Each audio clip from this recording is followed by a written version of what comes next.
María Florencia Freijo es licenciada en Ciencia Política, especializada en género, divulgadora y activista.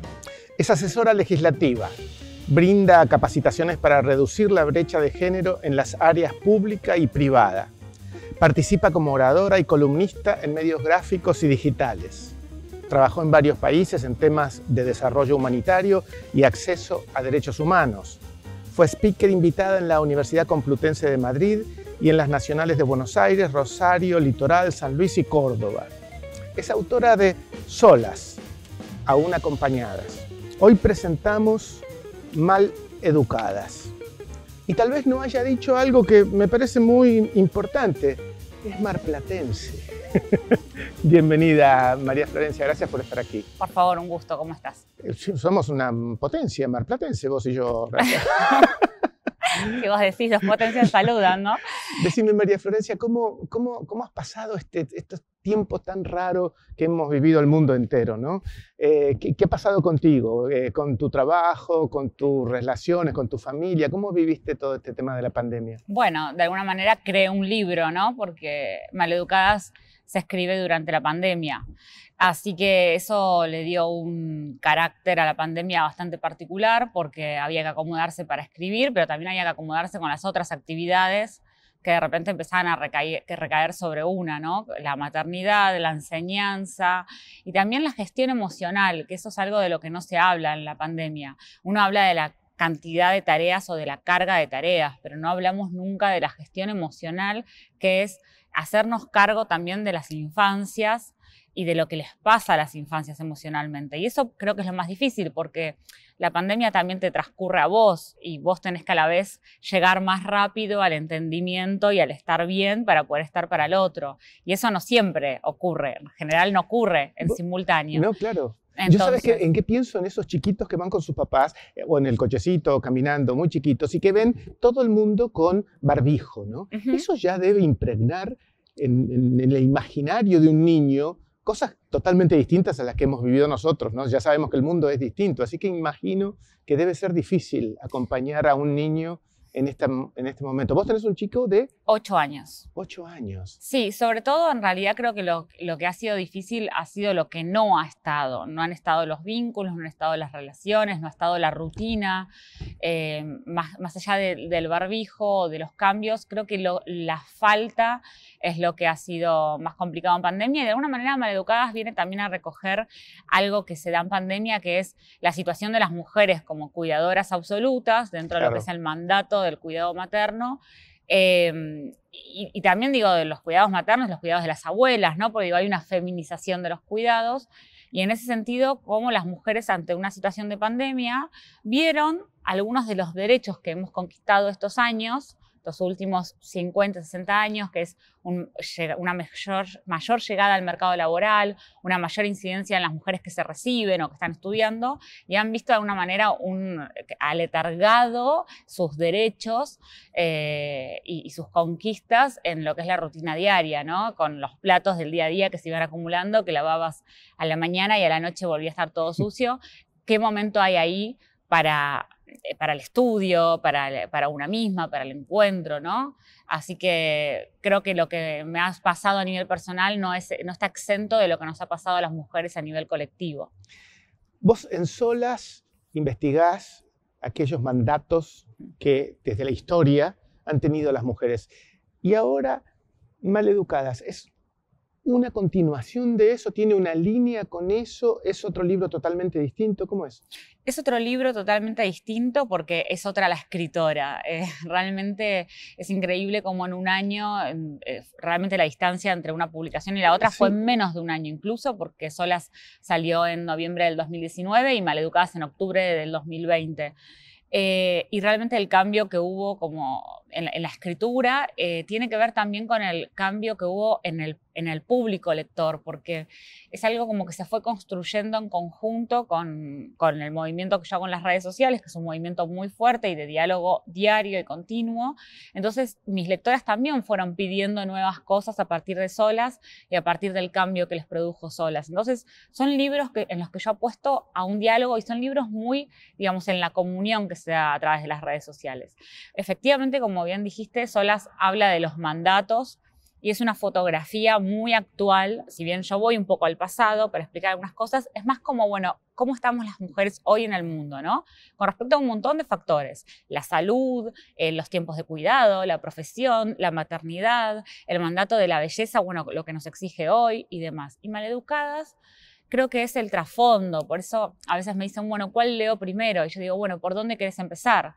¿Querés empezar por la actualidad o querés entender tu actualidad a partir del trasfondo? Maleducadas es un libro mucho más profundo, es una investigación muy exhaustiva de muchos años de trabajo, en donde yo planteo todo lo que muestra una educación que tenemos hombres y mujeres, se podría llamar maleducados, pero bueno, obviamente está dirigida al público que me lee, que en general son mujeres, pero se podría llamar maleducados también.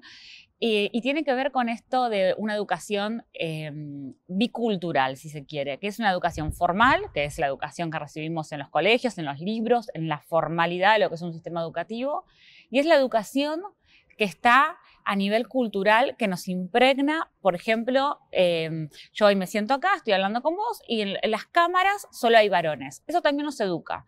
Vos vas a canales de televisión, te enfocan y siempre hay camarógrafos varones. Hay algunas mujeres, digo, cada vez hay más, pero todo eso educa, ¿no? Si yo hoy hubiera traído a mi hijo de 8 años acá, todo lo que ve alrededor lo educa. Yo salgo, voy por la autopista y veo mujeres vendiendo un reloj en corpiño y bombacha y veo a los hombres vendiendo un reloj en traje y corbata. Eso educa. En la próxima charla tendremos alguna chica detrás de las cámaras. No, bueno, digo, son ejemplos, pero me refiero a que todo lo que nos educa a nivel del espacio, sobre todo visual, ¿no? De lo que se impregna por ósmosis y que no estamos diciendo esto me está educando, sino que nos parece, lo damos por lógico, sentado, natural, normal. Esto es lo más fuerte y donde más hay que empezar a indagar. ¿Y qué cambió de la devolución de las personas que consumían o que te veían a vos en las redes a el formato libro? ¿Qué modificación hubo de la respuesta que tuviste de la gente que te sigue?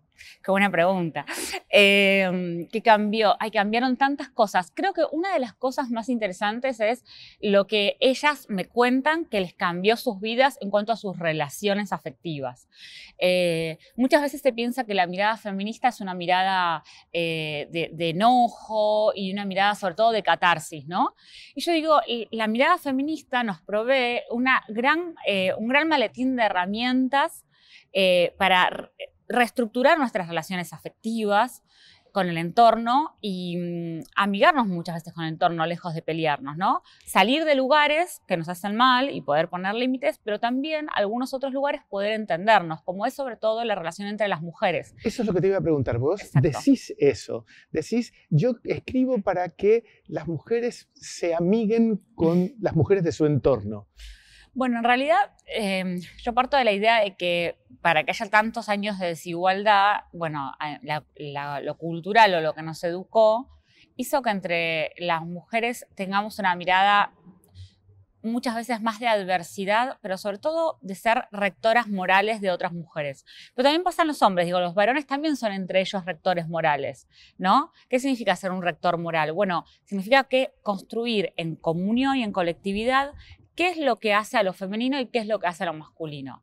Entre varones, por ejemplo, bueno, a los 13, 14 años te tenés que moler a palos porque eso significa la valía masculina, ¿no? Ni hablar, algo que toco en el libro, que me puedo ir a lugares mucho más fuertes, que es el consumo de la prostitución, el inicio de la prostitución en edades muy tempranas de los varones, que muchas veces va de sus padres a sus hijos varones. Incluso las violaciones en general se suceden de manera colectiva entre varones porque tiene que ver con el objeto de la mirada masculina entre ellos, algo de lo que habla la antropóloga Rita Segato con muchísimos estudios sobre eso. Manadas. La famosa manada, exacto. Digo, nada de todo esto que yo estoy contando está inventado por mí, ¿no? Claro. Yo simplemente recojo la palabra de las grandes escritoras del pensamiento feminista.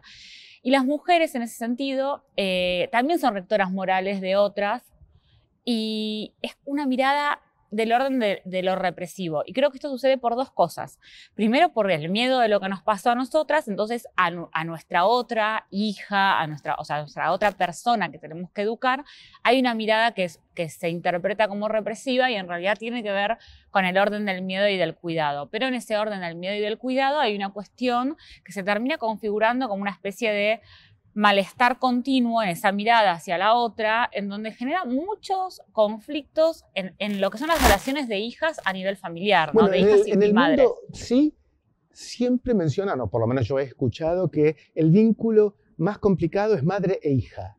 Muchas veces se dice eso. Yo también creo que hay mucho de esto que tiene que ver con la construcción de los sesgos de género, de los que todavía falta mucha producción, tenemos que hablar mucho, hay que hablar continuamente de los sesgos de género, porque los sesgos de género muchas veces hablan de, o sea, se habla de lo que es la naturalidad de las mujeres son más conflictivas en los ambientes de trabajo. Y esto no es real.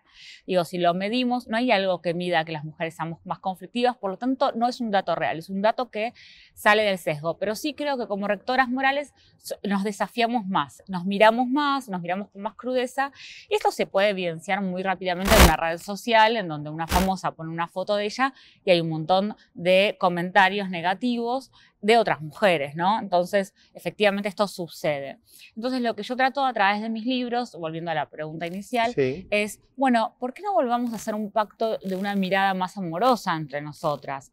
Si nosotras entendemos, partimos de algún punto en común, que es que todas las mujeres en algún momento de nuestra vida sentimos violencia y sufrimos la violencia del constructo machista, ¿no? Que no siempre, que no tiene nada que ver con que venga de los hombres. La violencia del constructo machista puede venir de una mujer. O sea, no tiene nada que ver con la genitalidad. El constructo machista es social y es de una estructura patriarcal.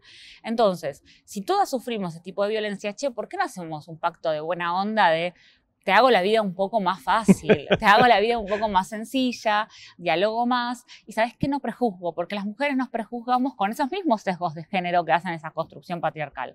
Te doy un ejemplo, que yo lo trato sobre el final del libro, analizo todo el constructo de los sesgos de género. La roba maridos, ¿no? La puta, la vividora, la ambiciosa. Nosotras nos miramos así, miramos a una mujer y por cómo está vestida, perdón que diga estas palabrotas, pero digo, en la jerga popular es la calienta, ¿no? Sí. Pene. Entonces, esto es algo que siempre surge entre nosotras, las mujeres, y de alguna manera esto pone también como un manto de inocencia en los accionarios masculinos. Y una de las cosas que yo digo en el libro es, no me están dando los números. Si las mujeres, el 90% y más, referimos a haber sufrido violencia en algún momento de parte de un varón, violencia que puede ser acoso, abuso, un comentario de más, violencia laboral, digo, ¿no? Todo el espectro de la violencia. Pero cada vez que una mujer denuncia, a la mujer no se le cree, siempre, nunca se le cree. ¿Qué está pasando? Digo, si el 90 referimos esto, pero cada vez que una mujer denuncia, empieza el tema de la sospecha moral sobre ella, muchas veces una sospecha que ponen otras mujeres. Esta debe ser que le quiere sacar plata, esta debe ser que no sé qué, esta aquí debe querer llamar atención. Entonces, en el libro En Maleducadas yo analizo muy fuerte la sospecha moral, porque la sospecha moral, ¿sabes qué? Viene desde el momento en el que la mitología antigua dice que hubo una mujer que fue la culpable de todos los males en la tierra, que fue Pandora. Si vos analizás, he leído mucho eso en tu libro, efectivamente. Toda la mitología antigua, incluso el mito de las vaginas dentadas, que es un mito del que después podemos hablar también, se da de mujeres que inicialmente en la conformación del mundo fueron las malas, las culpables, y que hubo que castigarlas, reprimirlas, muchas veces con violencia sexual, que esto es muy interesante. Digo, a Medusa la violaron, las vaginas dentadas fueron hombres que tuvieron que violar a esas mujeres para que reine la paz en el mundo. Eva, ¿no? Bueno, Eva, ¿no? Que también fue la culpable del exilio, se me ocurre más fuerte dentro de lo que es el cristianismo, Lilith. Sí, entonces, claro. ahí cuando vamos viendo todo eso, decimos, permitime sospechar, ¿no? A partir de ahora voy a sospechar de todo lo que sea la sospecha moral inicial de las mujeres. María Florencia, ¿vos escribís básicamente para feministas o para no feministas? ¿O quién te interesa que te lea? Qué buena pregunta. Yo escribo para no feministas. Para no feministas. Para no feministas. Y a veces se me quedan mirando, ¿no? Porque las feministas tienen un montón de otras autoras que son 10 veces mejores que yo, de las que yo saco el material para citarlas, y tienen ya una estructura de trabajo en donde ya estos diálogos pueden profundizarse. Y a mí no me interesa escribirles para ellas. Me interesa que entre nosotras, entre feministas, leamos autoras que realmente vienen de un trabajo muy profundo de investigación, ¿no? De papers, de sacar del conocimiento científico, de lo que es verdaderamente la producción científica que nos sirve como insumo. Entonces yo con ellas prefiero dialogar desde ese lugar. Yo quiero que me lea mi mamá, yo quiero que me lea mi abuela, yo quiero que me lean los padres del colegio, los varones, los papás del cole. Quiero que me lea la directora de una institución escolar, a donde todavía el feminismo le parece mala palabra y de repente después me encuentro, y creo que es el mensaje más global que recibo y donde, si vos me preguntás qué es el éxito personal, ese es mi éxito personal. Digo, para mí el éxito no es ni haber publicado libros, ni tener 33 años y ya poder estar escribiendo en una editorial como Planeta. Para mí el éxito personal es que una mujer me diga, ¿sabes qué? Yo siempre pensé mal del feminismo y ahora mira todas las herramientas que me dio con esto que me dolía tanto y que no lo podía resolver así en terapia. ¿Sabes qué? Soy psicóloga y gracias a tus libros ahora tengo otra visión para hablar con mis pacientes. ¿Sabes qué? Charlamos esto con mi marido y no sabes cómo cambió esto Bueno, has dicho en la vos educación. que muchos psicoanalistas o psicólogos no tienen perspectiva de género. La mayoría. Por eso hay una red de psicólogas y psicólogos con perspectiva de género, que la pueden buscar en las redes sociales y que trabajan eso, ¿no? Y Claro. trabajan colectivamente. Has dicho que te gustaría que te lea tu familia. ¿Tu familia Sí. te leyó? Mi familia me leyó, ¿Y qué pasó? Contame. Y bueno, hubo, por suerte, una buena reacción generalizada, ¿no? Y también creo que nos hizo, por lo menos de parte de ellos hacia mí, tener otro entendimiento sobre quién soy, que es algo que ha generado muchas disputas en mis edades más jóvenes, porque, bueno, siempre tuve un carácter bastante fuerte, hay que decirlo. Te haces cargo. Me hago cargo. Y también creo que nos sirvió, por lo menos a nivel con mi madre, ¿no? Para encontrarnos en nuevos diálogos. Y eso es algo que no sé si un autor, viste, cuando está escribiendo, o sea, cuando lo escribí, si bien yo lo escribía diciendo, ¿cómo me gustaría que mi mamá pueda entender esto, ¿no? Porque además el libro te da otro diálogo, no es la confrontación, el libro te da otro tiempo de entendimiento. Y también creo que sin duda lo más lindo fue poder decirle a mi abuela todo lo que yo la admiraba, ¿no? Porque estas abuelas, mi abuela Tita, que se hizo famosa porque Sí, todas claro. admiran a mi abuela Tita por las historias que cuento de ella. Mi abuela Tita es la abuela que tuvimos todas y todos, ¿no? Es la abuela que como digo en el libro, cambió de ventana, ¿no? Salió del campo donde veía a través de su ventana un campo, efectivamente, sí, un cultivo, y fue a su casa donde veía un vecindario, pero para adentro siempre vio lo mismo, ¿no? Es muy, muy interesante esa escena donde vos le preguntás sobre sus sueños. Sí, y además esa escena ocurre después de solas aún acompañadas. Yo en la escritura también me doy cuenta que a mi abuela nunca le había preguntado, con 85 años, o sea, mi abuela se podría haber muerto y yo nunca hubiera sabido cuáles fueron sus sueños. Porque algo de mí, con toda la formación feminista y todo lo que vos quieras, nunca se me ocurrió interpelar a mi abuela sobre algo tan sencillo como quién es ella misma. Y cuando vos le preguntás por eso, ella responde en función de los demás, no de ella misma. Es tremendo, por eso digo Tita, todos tenemos a Tita. Además, me parece muy hermoso que mi abuela sea Tita, que es la protagonista de la novela de Laura Esquivel, como Agua por el Chocolate, que tiene mucho que ver con lo que yo cuento en mis dos libros, así que es un bestseller de una autora mexicana, Laura Esquivel.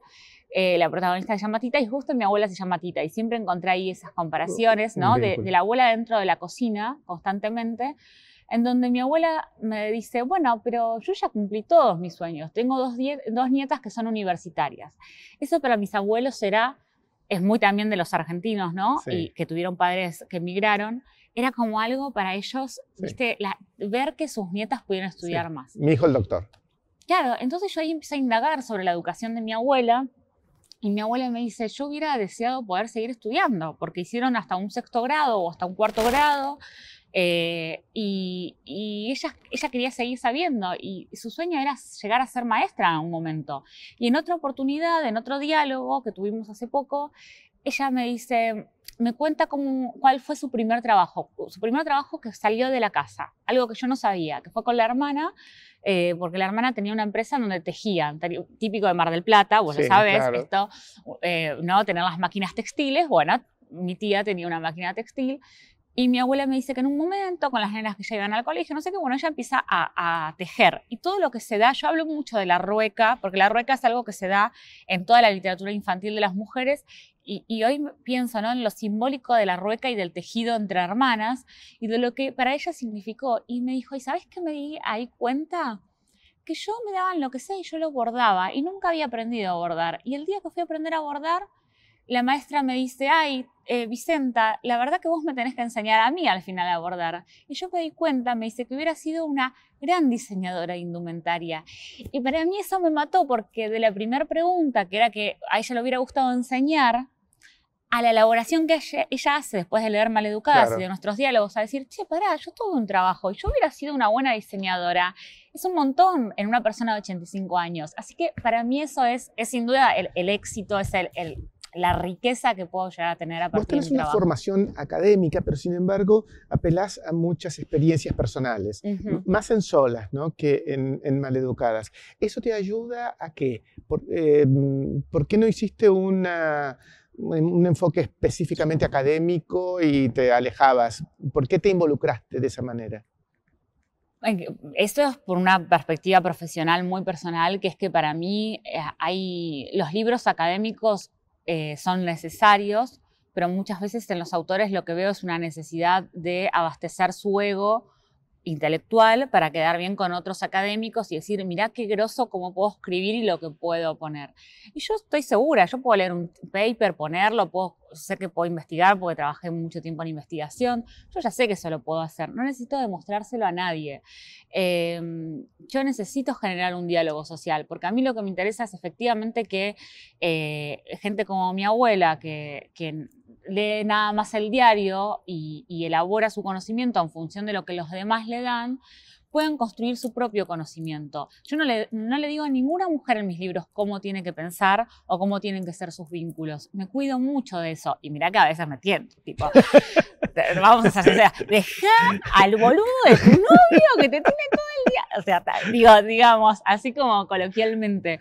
A veces me tiento, pero no, trato de entender que cada realidad va a ser distinta por su llegada y no va a ser la misma que la mía. Claro. Entonces yo trato de darle herramientas para que solas puedan trabajar en lo que a lo que ellas puedan llegar a partir de ese libro. Y eso es lo único que yo quiero hacer, o por lo menos hoy. El día de mañana vemos. Gael tiene 8 años. 8 años. Y tiene una mamá feminista, activista, difusora, que trata de vivir en función de sus convicciones. Ahora el chico también está en una sociedad que también lo educa. ¿Cómo está funcionando eso? Contame. Y funciona con tensiones a veces, pero también soy muy relajada en otras cuestiones. Tengo cuestiones que no las voy a permitir jamás, jamás, jamás. Y soy muy taxativa con eso, e incluso con los contenidos que a veces vienen del colegio. Un ejemplo. La enseñanza católica, sin duda. Mi hijo va a un colegio católico por un tema de... Todos los que estamos en Capital lo sabemos, los colegios católicos están subvencionados, conseguís mejores vacantes y tienen doble turno, y para quienes trabajamos, yo soy mamá soltera, entonces es la única opción que tengo. Y bueno, yo hay con cosas que he dicho, bueno, mira, esto favorece un estereotipo de género dentro de lo que es la materia de católica, y yo esto no se lo voy a... No se lo voy a explicar así, sino que voy a intervenir explícitamente para decirle que esto está mal. Y me pasó también con las clases de educación sexual integral, que a veces son muy buenas y a veces no. Y me ha pasado que alguna docente ha intervenido con que violencia de género puede ser de una mujer a un varón o de un varón a una mujer. Y es como que yo digo, no, mirá. ¿Y no te lo encontraste nunca a Gael pensando, ¿qué hago? ¿Yo a quién le doy bolilla? No, Gael yo lo dejo igual, que llegue a sus propias también reflexiones y le tiro como puntas de reflexión. Tipo, ¿viste que en la juguetería siempre está de un lado lo rosa y del otro el azul? Y él se queda. Y él ya a partir de ahí empieza a elaborar todo. No le digo las cosas. Lo que pasa es que también me acompaña en mi trabajo todo el tiempo. Y entonces está escuchando. Y es un nene que te das cuenta que hace intervenciones. Ahora, por ejemplo, en pandemia, que me tocó estar más presente en sus contenidos. Che, ¿por qué siempre hay una bruja, mamá? ¿Viste que siempre las mujeres son las malas? Y yo, sí. Lo vi, qué bueno que lo menciones. Uno cree que... Pero también, perdón, sí. pero también me pasan otras cosas que no son tan positivas, como que es verlo también a él ejercer esa cuestión junto con sus amigos, que ya se empieza a generar del pacto de caballeros. yo cuento una investigación que es que las nenas, a partir de los 7, 8 años, dejan de identificarse con los estereotipos de inteligencia, de ser aventureras y demás. Y yo ya empiezo a ver cómo él cree que las nenas que están todo el tiempo con el maquillaje y modelando, pues ya tiene amigas que hacen eso, que son unas tontas. Así literal me lo ha dicho. ¿Por qué las nenas siempre están como tontas con el espejo y se maquillan y se mueven así? ¿Y la respuesta de mamá cuál fue? Y la respuesta de mamá es que él tiene que entender que a las nenas las educan para eso y que las nenas están todo el tiempo mirando eso y que no es que sean más tontas, porque de hecho a sus compañeras les va muy bien en un montón de cuestiones relacionadas a lo lúdico o al rendimiento, sino que lamentablemente las están educando para estar todo el tiempo pendientes de cómo lucen. Entonces lo que yo le dije es, cuando vos veas eso, no te sientas deslumbrado por eso, ni hables de eso, ni le prestes atención a eso. Mira otras cosas de las mujeres. Y él efectivamente es muy amiguero de muchas mujeres. De hecho, uno de los comentarios siempre es qué bien que juega tu nene con nenas y varones por igual, que nunca las excluye, sino que trata de incluirlas. Me doy cuenta por cómo se maneja. Pero ya te das cuenta que él tiene como un interés particular hacia aquellas nenas que están muy abocadas a deportes, que juegan a muchas cuestiones que no tienen que ver con el género como constructo social. Uno cree que la participación de la mujer en la historia es inexistente. Y sin embargo vos hablás más bien de participación silenciada. ¿Por qué? ¿A qué te referís cuando decís eso? Digo que cuando decimos que las mujeres no estuvieron en la historia, corremos el grave peligro de no notar que las mujeres estuvieron y que en realidad lo que hubo fue una literalmente quema, de sus producciones intelectuales. Y esto es algo que cuando pasamos, digamos, a lo que es la Edad Media, en donde lo que es el conocimiento se institucionaliza en lo que van a ser los monasterios, ¿no? Y que la educación va a concentrarse en hombres, porque digo, en el Imperio Romano, hombres y mujeres estudiaban por igual, por ejemplo, ¿no? Hasta los 11 años. Después las mujeres hacían lo que era la educación de las matronas, que era, bueno, las hijas mujeres más grandes, las mejores, para prepararlas para ser buenas esposas. Y esto después se empieza a dar en otras culturas, ya se va dando, lo vas viendo. Esto es lo fascinante del patriarcado, lo fascinante y lo triste, ¿no? Pero digo, la simultaneidad con la que se dan culturas que ni siquiera todavía tenían mucha influencia, la cuestión de la educación en función de lo sexual. Pero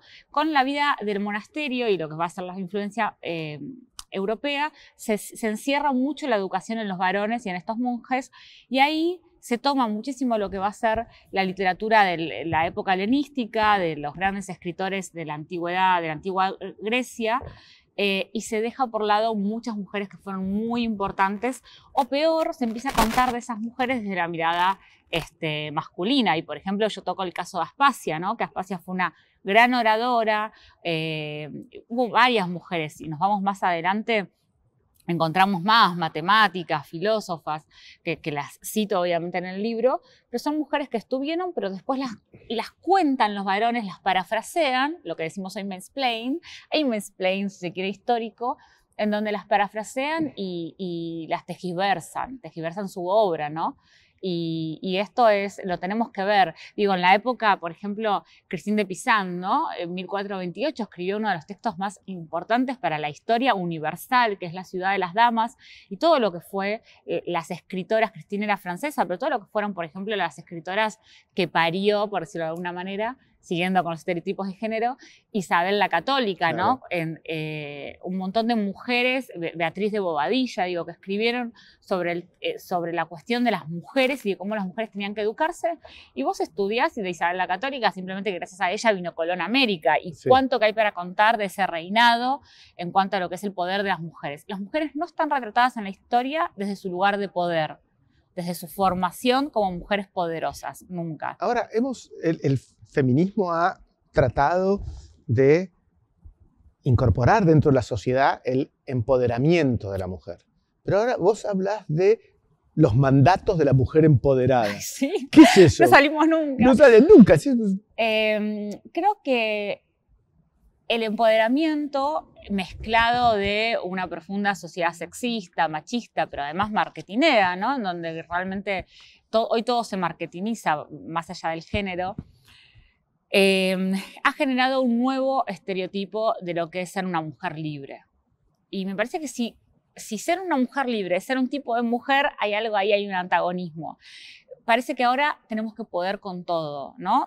Soy una mujer libre, mirá, puedo mostrarme sexual, ser la femme fatale, tener los labios pintados, tener tacos enormes, gigantes. Y además cuidar los chicos y limpiar la cocina. Poder organizar con la niñera todo, tener la casa divina, la casa Instagramer y mostrar que además puedo llegar a ser CEO de una empresa. Hace un tiempo salió una nota, me acuerdo de 2 páginas, yo dije, wow, que decía, es CEO de IBM y dejó a su hijo a los 3 meses para seguir trabajando, ¿no? Como la noticia como de, wow, mira lo que hizo, pudo...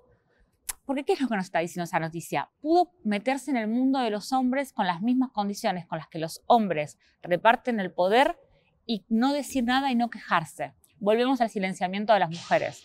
Yo no quiero un mundo que sea en donde las mujeres sean iguales a los hombres. No lo quiero porque no somos iguales, porque no, la estructura ya de por sí del mundo tampoco estoy a favor, digamos, ni del mundo, no solo por el patriarcado, digo, por un montón de cuestiones del orden de la desigualdad, pero además yo no quiero que las mujeres sean iguales a los varones. Es como dice Rita Segato, que la mujer del mañana no se convierta en el hombre que soy. Y yo esto lo veo mucho. Y dentro del feminismo se plantea con muchísima libertad el consumo de los cuerpos, la marketinización del sexo, el tema del poder y la competencia empresarial, ¿no? O dentro del Estado, digo, pero de lo que son los puestos de poder. Yo no quiero esas mismas lógicas. Yo no soy feminista para eso. Yo soy feminista para cambiar esas lógicas. ¿Por qué la idealización de que lo que completa a una mujer es ser amada es también una forma de sometimiento? Porque lo es. Porque la educación es que desde muy chicas nuestro horizonte de llegada tiene que ser el ideal romántico. Y esto es muy fuerte porque este horizonte le pasa a una mujer empoderada, lo que nos imaginamos de una mujer empoderada y de una mujer que nos imaginaríamos que no es empoderada. Si yo te digo una mujer empoderada, vos no te vas a imaginar nunca una ama de casa. ¿Por qué no es una mujer empoderada una ama de casa? ¿Qué sabemos de la división sexual y social que se hizo dentro de esa pareja? ¿Por qué una mujer que hoy decide quedarse dentro de la casa con los pibes es una tonta, es una mujer no profesional, es una mujer que se relegó a sí misma? ¿Por qué? ¿No? ¿Por qué ahora tenemos que cambiar el mandato a la inversa? Ahora, ¿qué pasa? El tema es que muchas veces esas elecciones no las hacemos con total libertad. Nada hacemos con libertad, digamos, sí, o sea, ahí nos podemos poner en otra discusión filosófica, pero sino que hay un montón de mecanismos que operan alrededor. Y uno de esos mecanismos es el ideal, sin duda, del amor romántico. Las chicas a los 12 o 13 años están ya con la novela del amor romántico, de si me miró, de si estoy arreglada para que me mire y para gustarle y esto y el otro, y ponen una energía en eso, en estar a la expectativa del ojo del otro. Y no es que ellas están equivocadas, es que todo en la sociedad, vos entras hoy en una red social y toda la sociedad nos dice que tenemos que llegar ahí, a ser deseadas. Al ser deseadas, no más allá de la cuestión romántica, va a ser la cuestión de ser deseadas. Y si no hay deseo del otro, de la mirada del otro, ahí nos podríamos poner en la psicología sobre, obviamente hay otras cuestiones de la psicología sobre que todos, hombres y mujeres, queremos la mirada externa, ¿no? Digo, hay un montón de teorías para analizar esto, pero sí la cuestión del deseo, de la atracción del otro, en las mujeres opera de una manera muy fuerte, a nivel que toda nuestra energía termina abocada ahí. Y terminamos dependientes del otro, de lo que el otro hace, y decidiendo en función de lo que el otro hace, que es el varón, claramente. Obviamente estamos hablando de vínculos heterosexuales, claro, con esta heteronorma. Ahora, lo que a mí me parece muy interesante sobre esto es que muchas parejas homosexuales me han planteado que tanto en parejas de 2 varones como de 2 mujeres, estas lógicas terminan funcionando de igual manera. Que alguien adopta sí, el papel como claro, femenino, y esto, femenino en el sentido de la construcción cultural sí, de la sociedad, y esto termina también sucediendo. Así que mirá qué fuerte cómo las lógicas del género van más allá de la genitalidad. Y las lógicas del género pueden ir también más allá de la herencia cultural. ¿Qué hay si hay como diferencia biológica, o eso es un mito? ¿A qué te referís? Me refiero a que la estructura sexual de cada uno, digamos, la genitalidad, lo que te convierte en hombre o en mujer, tiene algún elemento natural que implique una conducta distinta, o todo lo que nos diferencia son herencias culturales. Bueno, te estás metiendo en la discusión de lo que es la teoría feminista. Mira, realmente a nivel de estudios no hay, o sea, una cuestión taxativa. Hay muchos papers sobre esto, sobre si hay un cerebro del orden de lo femenino o de lo masculino. Y si hubiera un cerebro del orden de lo femenino y masculino, eso determina la genitalidad, porque la composición de determinadas hormonas tampoco tiene que ver muchas veces con la consecuencia de la genitalidad. Lo que yo creo es que hay un debate muy fuerte que es a partir de una frase de Simone de Beauvoir, que es mujer no se nace, se llega a serlo, en donde Simone lo que hace es deconstruir la cuestión de que el género tiene que ver con un aprendizaje cultural y la identidad de género va más allá de lo genital, y sino que tiene que ver con la cuestión cultural, y otras te dicen no, lo genital te determina el momento de nacer y eso es todo. Lo genital te determina el momento de nacer. Yo efectivamente si nazco con vagina a mí me van a poner aritos, el dolor ya sobre el cuerpo, la intervención sobre el cuerpo de la mujer, ¿para qué? Para mostrar la belleza de que soy femenina. Digo, ya el tema de los aritos es tan simbólico a nivel social. Ahora, si yo nazco varón, macho dijo la partera, uy, mirá las bolas que tiene, carga bien. Digo, al nenes que tienen un mes, la gente habla así. Te la habla así el doctor cuando te va a dar el bebé. Entonces digo, fíjate la profunda estructura cultural que hay a raíz de lo que se determina después de lo genital. Ahora, eso no es todo. Y eso hay que saberlo. No es todo porque es lo que te decía hoy. La genitalidad no determina que seas patriarcal. La genitalidad no determina tus privilegios solamente. O sea, un hombre es más privilegiado que una mujer. En cuestión del orden de lo patriarcal, sí. En cuestión de otros órdenes, como pueden ser la cuestión económica o la cuestión del acceso a ciertos derechos, y no lo determina solo la genitalidad. No es lo mismo una mujer de la ciudad que vive en Puerto Madero que un hombre del campo, que un campesino. No es lo mismo en materia de acceso a derechos y en materia de privilegios. Entonces, bueno, sí, ser mujer, rica, pobre, lo que sea, me genera una desigualdad por el hecho de ser mujer. Eso determina el feminismo. Yo voy acá, viajo sola y puedo desaparecer. Tenga los recursos que tenga, viaje con la plata que tenga, ¿entendés? Claro. Puedo desaparecer, aunque pare en un hotel 5 estrellas o pare en un, ¿cómo se dice? En un hotel de 1 estrella. ¿Cuál es tu mirada sobre la división sexual del trabajo? Bueno, la división sexual del trabajo, digamos, hay una división sexual del trabajo inicial en lo que son las tribus, algo de lo que habla mucho Gerda Lerner en El origen del patriarcado, pero eso no generaba inicialmente lo que es la jerarquía sexual. Una división sexual del trabajo no debería generar una jerarquización de cuáles son los cuerpos que más importan y los que menos importan. Una división sexual del trabajo no debería generar una división de cuáles son los trabajos más importantes de los menos trabajos importantes. Y con lo que ha sido lo que se llama el patriarcado del salario, en una tesis muy interesante de la que habla Silvia Federici, que es economista feminista, ella lo que es socióloga, ¿no? Pero digo, está parada dentro de lo que son los estudios económicos y feministas.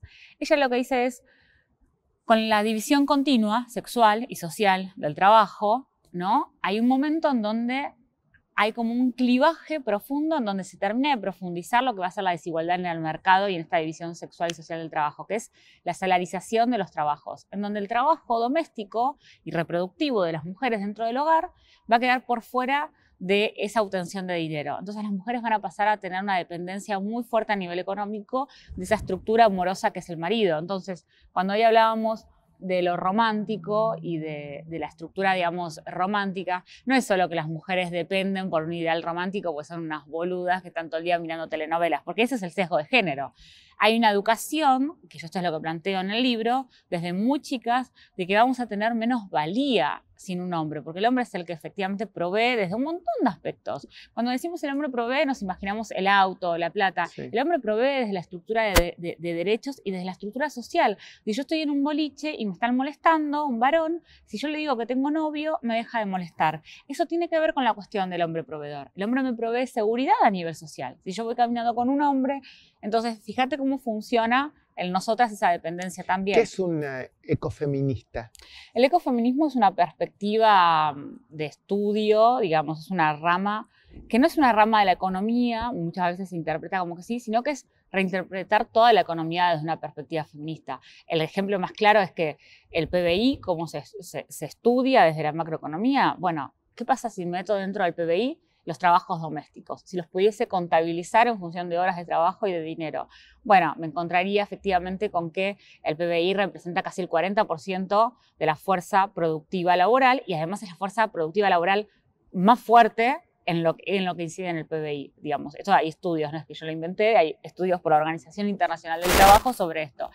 Y digo, bueno, pará, los hombres economistas que se sientan hermosos ahí todos juntos de traje y corbata, tendrían que empezar a dialogar sobre esto. Che, mirá que el 40% de tu fuerza de trabajo la están moviendo las mujeres, porque cuando volvés a tu casa te están planchando las camisas, te están criando a los pibes para que vos demuestres que sos ese hombre de familia que se puede sentar ahí como el gran economista.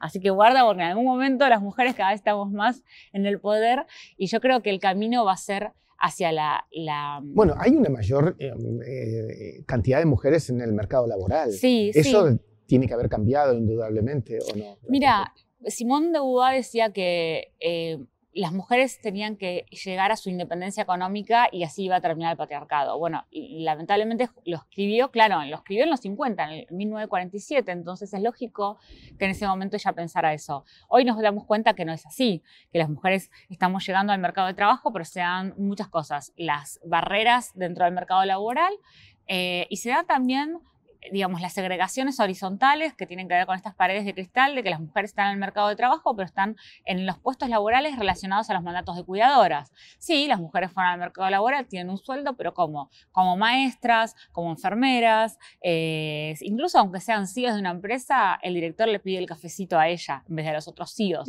Entonces, claro, digo, fíjate cómo el patriarcado todavía no terminó y no termina solamente con una estructura económica. Pero sí creo que una de las cuestiones que va a ser importante va a ser no solo el cambio a nivel del mercado laboral, sino el cambio en el trabajo de cuidados. Para mí, el punto es eso. Cuando se empieza a valorar económica y socialmente el trabajo de cuidadoras, las mujeres efectivamente tenemos una función reproductiva en la sociedad. O sea, vos parís, no, yo voy a parir, sí. Bueno, mi cuerpo durante 2 años, en función de la lactancia o no, va a estar a disposición de una criatura. Mientras eso no se considere como un trabajo esencial, porque las mujeres, digamos, toda la vida, bueno, da para hablar un montón, ¿no? Pero esto lo tocan maleducadas. Ya Aristóteles hablaba de la función social de la reproducción de las mujeres y cómo los estados tenían que gobernar esa función social y reproductiva. El gran, si se quiere, la gran carta, el gran ancho de espadas, creo que es, ¿no? En el truco, yo no sé mucho de truco, muy de bien, lo que sí. es. El gran ancho de espadas del patriarcado es sin duda que las mujeres hayamos perdido a nosotras mismas la percepción en la subjetividad del valor que tiene nuestra labor reproductiva y de cuidados.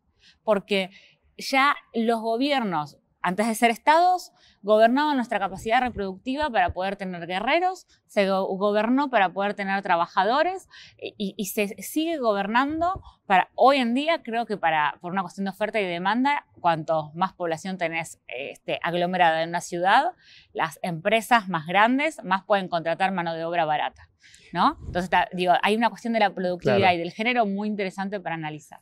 En relación a la prostitución, ¿abolicionismo o no? Bueno, hay enfoques filosóficos, hay enfoques personales y hay enfoques desde el ámbito de la política pública. Yo soy politóloga, así que mi enfoque es desde la política pública y obviamente sostenido desde la filosofía.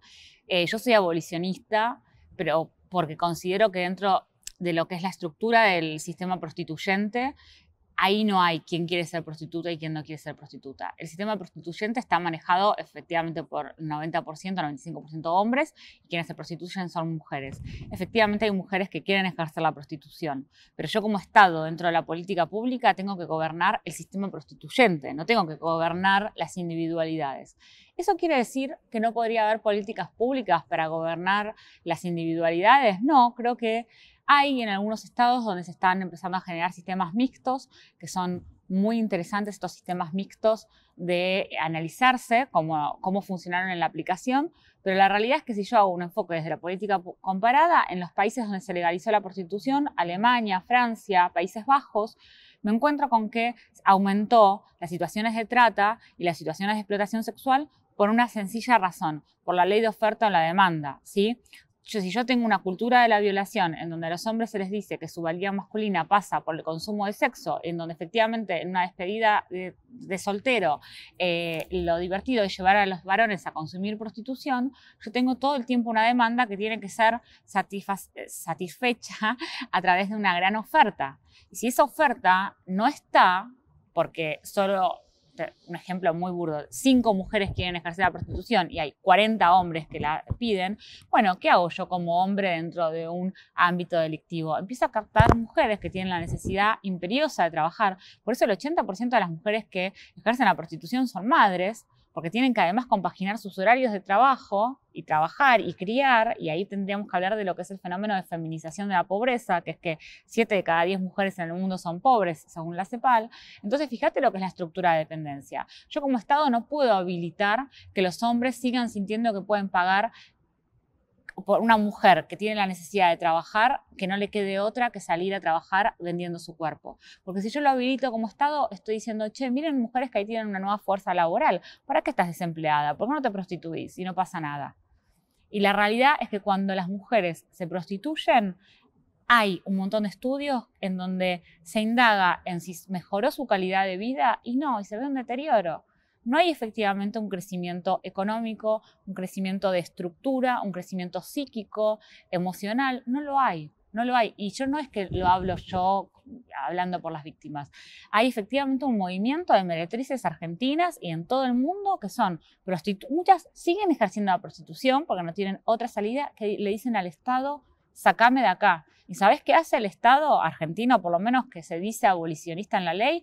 La saca durante 2, 3 meses, le pasa 3 mangos y después la vuelve a dejar suelta. Queda a disposición del putero, que le debe plata, porque además se generan un montón de mecanismos criminales que prefiero no citar para no quedar como que criminalice la prostitución o a las mujeres que están en esa situación. Vos vas, el 5% de la población carcelaria son mujeres y de ese 5% muchas de ellas estaban en estructuras delictivas de prostitución y traslados obviamente de estupefacientes. Y digo, ¿esas mujeres son culpables o son víctimas? Entonces, el Estado es muy hipócrita. Entonces, yo te puedo decir, yo soy abolicionista. ¿Yo soy abolicionista como Estado argentino? No. El Estado argentino, si ese es el abolicionismo del Estado argentino, no soy abolicionista. En el conocimiento que tenés del mundo, ¿qué país crees que se acerca más al ideal feminista o de igualdad o lo que fuere? La igualdad es medible, no es una opinión. Yo lo digo siempre, la igualdad y la desigualdad son variables estadísticas de medición. Por lo tanto, el país que más efectivamente se acerca es Islandia. Es el país en donde, en lo que son los años de desigualdad, se estima, y los países nórdicos, ¿no? O sea, se ve que los vikingos tenían una mejor distribución sexual del trabajo y por ende la cultura. Bueno, no lo sé, no sé si habrá alguna investigación que cuente sobre la cultura vikinga en relación a por qué hoy Islandia llegó a ser lo que es. El 70% de los nacimientos en Islandia son de mujeres solteras, o sea, están fuera del matrimonio. Desconozco ese 70% número. Es un número es un montón, enorme. es un montón. Sí sé que en Europa y sobre todo en España se está dando cada vez más el fenómeno de la maternidad por fuera de pensar en un compañero. Pero bueno, sí creo que en términos de igualdad, Islandia es a lo que queremos llegar, pero Islandia en términos de distribución geográfica, poblacional, obviamente tiene 350.000 personas. Por supuesto, digo, nos podemos poner más de acuerdo. La mitad de los marplatenses. Hacemos una conferencia de prensa y entre todos arreglamos, che, chicos, miren, esto no, esto sí, dale, vamos por acá y ya está. Además es un pueblo muy, muy ilustrado. 1 de cada 10 islandeses tiene su libro publicado. Mira vos. 1 de cada 10. Es increíble. Y el resto es jugador de fútbol. Decime, ¿escribís? ¿Te han leído varones? Me leen varones. ¿Y qué devolución? Esa va a ser mi última pregunta. ¿Qué devolución te hacen? Te digo la verdad, cada vez que me escriben, los varones me escriben para contarme por qué ellos no son así. Y desde un lugar de defensa, entonces es un poco, che, volverme a leer. Me parece que no me leíste lo suficiente. Pero muchos otros me escriben sobre cuestiones que dejaron de permitir en sus grupos de amigos. ¿Sabes qué? Bien. Me salí del grupo de WhatsApp porque esto ya no me parecía. ¿Sabes qué, Flor? El otro día tiraron este chiste y yo les expliqué a mis amigos, me dijeron qué pesado que estaba. Y yo les dije, che, pero no los interpela esto, no es hora de que empezamos a conversar. Esas cosas sí me gustan, que van pasando. Muchos me dijeron que están repensando la crianza con sus hijos, más desde ese lugar de reflexión. Nunca me tocó alguien que me leyera y me diga, ¿sabes qué? No concuerdo en nada, es una basura lo que escribís, odias a los hombres, porque enseguida lo que piensan es eso. No, nunca me pasó, por suerte. Sino que, pero yo te digo, porque trato en mis libros de apostar a la reflexión, nunca... ¿Y vas a escribir Maleducados? Puede ser el cuarto, ya lo tenemos charlado, pero ya hay un tercero en conversación, que es, ¿Ah, sí? La idea es como terminar de construir lo que sería una especie de trilogía entre solas, maleducadas, y sería la hora que hacemos con todo esto, ¿no? No puedo decir el título porque ya está pensado, pero tiene que ver con el poder de las mujeres. A mí yo lo que quiero es que las mujeres puedan leer los 3 libros y que cuando lean el último digan, este es el poder de las mujeres, esto es la libertad, lo que más se parezca a la libertad para mí, ¿no? No para mí, sino para la que lo lea. Y todas van a tener respuestas distintas. María Florencia, muchísimas gracias. Espero que te hayas sentido cómoda. Muy cómoda. Gracias por las preguntas. No, por favor. Y nosotros volveremos a encontrarnos en esta edición número 24-2021 de el ciclo Verano Planeta. Hasta entonces.